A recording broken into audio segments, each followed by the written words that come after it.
Hi viewers, champions டிராஃபியோட எல்லா மேட்சஸ்க்கு வந்து பார்த்தீங்கன்னா நம்ம வந்து நியூமராலஜி பேஸில் டீம் வந்து ப்ரெடிக்ஷன் பண்ணி வந்து கொடுத்துக்கிட்டு இருக்கோம். அந்த வகையில் நம்ம இப்போ பார்க்க போகிறது சாம்பியன்ஸ் டிராஃபியோட 4வது மேட்ச். இந்த மேட்ச்சில் வந்து ஆஸ்திரேலியா இங்கிலாந்து வந்து பார்த்தீங்கன்னா வந்து மோதுறாங்க. இந்த மேட்ச் பிப்ரவரி 22 மத்தியானம் 2 மணிக்கு பாகிஸ்தான்லையும், நம்ம ஊர் டைம் படி 2:30 மணிக்கு வந்து ஸ்டார்ட் ஆகுது.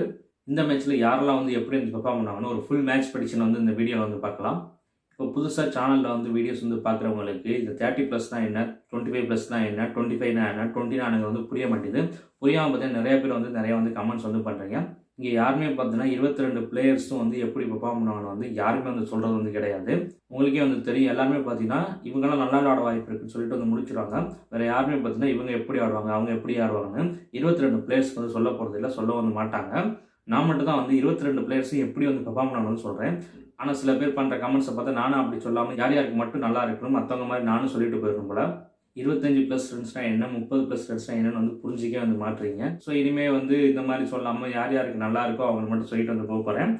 ஏன் நான் வந்து ஒவ்வொரு பிளேயரையும் தனியாக எடுத்து அவங்க எவ்வளோ ரன்ஸ் அடிப்பாங்க, இவ்வளோ ரன்ஸ் அடிப்பாங்கன்னு வந்து சொல்கிறேன்னா, அது வந்து உங்களுக்கு டீம் போடுறதுக்கு வந்து ரொம்ப வந்து ஈஸியாக வந்து இருக்கும். சில நேரம் ஒரு பிளேயர் இல்லைனா நீங்கள் 2 பிளேயரில் ஒரு பிளேயர் வந்து எடுக்க போகிறீங்கன்னா அவங்கள நீங்கள் வந்து ஈஸியாக கம்பேர் பண்ணிக்கலாம். இவங்க இவ்வளோ ரன்ஸ் அடிக்க வாய்ப்பு இருக்குது, இவங்க இவ்வளோ ரன்ஸ் அடிக்க வாய்ப்பு இருக்குது. அப்போ யார் எடுக்கலாம்னு நீங்கள் கம்பேர் பண்ணி நீங்கள் வந்து டீம் போடலாம். ஸோ அதுக்காண்டி தான் வந்து யார் வந்து எப்படி வந்து பெர்ஃபார்ம் பண்ண போகிறாங்கன்னு வந்து சொல்கிறது. ஆனால் அதுக்கு பார்த்தீங்கன்னா சில கமெண்ட்ஸ் வந்து பண்ணுறீங்க. உமன்ஸ் மேட்ச் பார்த்தீங்கன்னா ப்ரெடிக்ஷன் வந்து கொடுத்துக்கிட்டு இருக்கோம். மொத்தம் 5 மேட்ச் வந்து ப்ரெடிக்ஷன் வந்து கொடுத்துருக்கோம். அந்த 2வது மேட்ச் தவிர மற்ற எல்லா மேட்சும் பார்த்தீங்கன்னா கேப்டன், வைஸ் கேப்டன் முதற்கொண்டு பார்த்தீங்கன்னா வந்து கரெக்டாக வந்து கொடுத்துருப்பேன். அவ்வளோ சூப்பராக பார்த்தீங்கன்னா ப்ரெடிக்ஷன்ஸ் வந்து ஒர்க் ஆகிருக்கும்.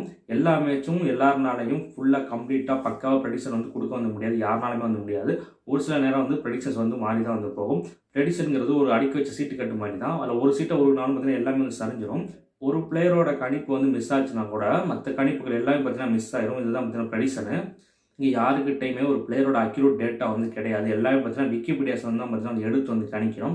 ஸோ அதில் வந்து தப்பாக இருக்கும் பட்சத்தில் நிறையா அது வந்து தப்பாக வந்து ஆகும். முதல்ல எல்லாத்தையுமே நல்லா வந்து புரிஞ்சுக்க, யாருனாலும் 100% ப்ரெடிக்ஷன்ஸ் வந்து கொடுக்க வந்து முடியாது. இந்த அஸ்ட்ராலஜி, நியூமராலஜிலாம் 70% மேலே கரெக்டாக வந்து சொல்லுவாங்க. ஒரு 30% தான் வந்து மிஸ் ஆகும். ப்ரெடிக்ஷன்ஸ் வந்து பார்த்தீங்கன்னா அஸ்ட்ராலஜி இருக்கட்டும், நியூமராலஜி இருக்கட்டும், எல்லாத்துலேயுமே ஒரு ஃபார்முலா வந்து இருக்கும், ஒரு ரூல் வந்து இருக்கும். அதன்படி பார்த்தீங்கன்னா ப்ரெடிக்ஷன்ஸ் வந்து எடுத்துருவோம். அதுக்கப்புறம் அது நடக்காதது வந்து பார்த்தீங்கன்னா ஆண்டவன் கையில் தான் வந்து இருக்குது. இங்கே எல்லாத்தையும் மீறின சக்தின்னு ஒன்று வந்து இருக்கும். என்ன தான் கரெக்டாக கணிச்சாலும் ஒரு சில நேரம் அது மிஸ் ஆகும். ஒரு சில நேரம் கணிக்கிறது பார்த்தீங்கன்னா கரெக்டாக வந்து இது எல்லாமே வந்து நடக்கும். எல்லாமே கலந்து தான் பார்த்தீங்கன்னா ப்ரெடிக்ஷன்ங்கிறது வந்து இருக்கும். யாராக இருந்தாலுமே, எவ்வளோ பெரிய அஸ்ட்ராலஜராக இருந்தாலுமே ப்ரெடிக்ஷன்ஸ் வந்து மிஸ் ஆகும், தப்பாக வந்து போகும். இது எல்லாமே வந்து நடக்கும் தான். இப்போ நீங்கள் ஒரு பிளேயரை வந்து எடுக்கலாம் வந்து இருப்பீங்க, ஆனால் அவர் விளையாட மாட்டாங்கிற சந்தேகம் வந்து இருக்கும். அந்த மாதிரி சந்தேகத்தில் அவங்களுக்கு தீர்க்கிறதுக்கு தான் பார்த்தீங்கன்னா இந்த மாதிரி ப்ரெடிக்ஷன்ஸ்லாம் நான் மட்டுமே என் ப்ரெடிக்ஷன்ஸ் கொடுக்குறேன், நிறைய பேர் வந்து கொடுக்குறாங்க. எல்லாரோட ப்ரெடிக்ஷன்ஸும் நீங்கள் வந்து பார்க்கணும். அதில் நீங்கள் காமனாக யாருக்கு நல்லா இருக்கு சொல்கிறாங்களோ அவங்க நீங்கள் பெர்ஃபார்ம் பண்ணுவாங்க, அவங்கள நீங்கள் எடுத்துக்கலாம். அதே மாதிரி காமனாக யாராலும் விளையாட மாட்டாங்க சொல்கிறோம், அவங்கள நீங்கள் விடலாம். இப்படி போகிறப்ப நீங்கள் வந்து நல்லா வந்து வின் பண்ண வந்து வாய்ப்பு இருக்குது. இது மாதிரி தான் நீங்கள் வந்து யூஸ் பண்ணிக்கணும். நானே என்னைக்காச்சும் நான் கொடுக்குற அத்தனை பேரையும் அப்படியே வந்து போடணும்னு சொல்லியிருக்கேன் நான் கேட்டீங்கன்னா கிடையாது. அப்படி நான் வந்து சொல்லவே வந்து மாட்டேன். எதுக்கு நான் 22 பேரோட பெர்ஃபார்மன்ஸ் வந்து சொல்கிறேன்னா, அதை பார்த்து உங்களுக்கு ஒரு ஐடியா வரும். அதை வச்சு நீங்கள் வந்து ஒரு டீம் வந்து போடணும்னு தான் வந்து சொல்கிறது. அது மட்டும் இல்லாமல் நம்ம கொடுக்குற ப்ரெடிக்ஷனில் பிச் ரிப்போர்ட், இந்த ஸ்டேடியமில் இந்த பிளேயர் அடிப்பார், இந்த கணக்கெலாம் எதுவுமே வந்து பார்க்க மாட்டோம். நம்மளை பொறுத்த வரைக்கும் ஒரு பிளேயரோட கிரக அமைப்புகளை வச்சு அவர் அதுக்கு நல்லா இருக்கா, நல்லா இல்லையா, அவருக்கு அவர் நல்லா விளையாட வர மாட்டாங்கிறத வந்து சொல்கிறோம். ஸோ இவ்வளோ தான் நம்ம வந்து சொல்கிறது.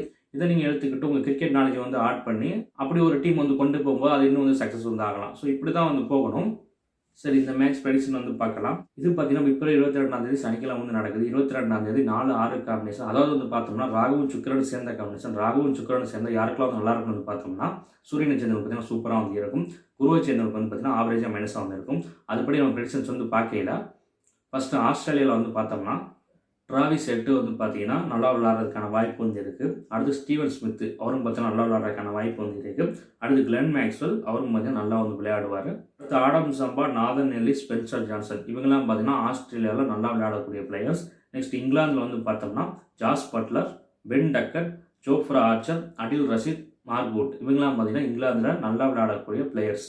இவங்களாம் தான் ட்ரீம் டீம் வரதுக்கான வாய்ப்பு வந்து இருக்குது. இப்போ யாரை கேப்டன், வைஸ் கேப்டன் போடலாம் வந்து பார்க்கலாம். அதுபடி பார்க்குறப்போ Nathan Ellis, Jos Buttler, Ben Duckett, இவங்க 3 பேரும் கேப்டன், வைஸ் கேப்டன் போட்டு நான் சொன்னதெல்லாம் வச்சு ஒரு டீம் வந்து ஃபார்ம் பண்ணி போட்டிங்கன்னா ஒரு நல்ல ப்ரைஸ் வந்து வின் பண்ணலாம். நீங்கள் இந்த ப்ரெடிக்ஷனில் வந்து நான் வந்து யார் எப்படி பெர்ஃபார்ம் பண்ணுவாங்க 22 பிளேயர்ஸ்க்கான பெர்ஃபார்மன்ஸ் வந்து சொல்லலை. ஸோ இதை பற்றி நீங்கள் வந்து என்ன வந்து நினைக்கிறீங்க? அப்படி சொல்லணுமா இல்லை இன்றைக்கி சொன்ன மாதிரி சொல்லணுமாங்கிறத கமெண்ட்டில் வந்து சொல்லுங்கள். அதாவது மாஸ்டர்ஸ் லீக், லெஜண்ட்ஸ் லீக் வந்து டீம் வந்து கொடுக்க சொல்லி கேட்டிருந்தீங்க. அதுக்கும் நான் வந்து ப்ரெடிக்ஷன் பண்ணி வீடியோ வந்து போட்டுறேன். அதுக்கப்புறம் வந்து பார்த்தீங்கன்னா கேரளா வந்து ஜிம்பாப்வே T20, அதுக்கும் பார்த்தீங்கன்னா வீடியோ வந்து வந்துடும். எல்லாத்தையும் பார்க்குறதுக்கு மறந்துடாம சேனல் வந்து சப்ஸ்கிரைப் பண்ணி வச்சுக்கோங்க.